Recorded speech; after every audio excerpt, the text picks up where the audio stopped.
Hello everyone, today we talk about how to fix the app of InShOt. We will go to settings,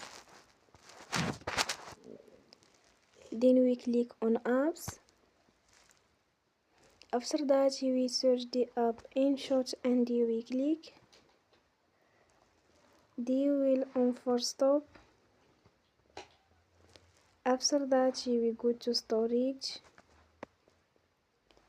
then we click on storage, then we click on clear cache. Here we go to Play Store and they will update you app. Don't forget to support us by like and subscribe. See you next time and thank you for watching.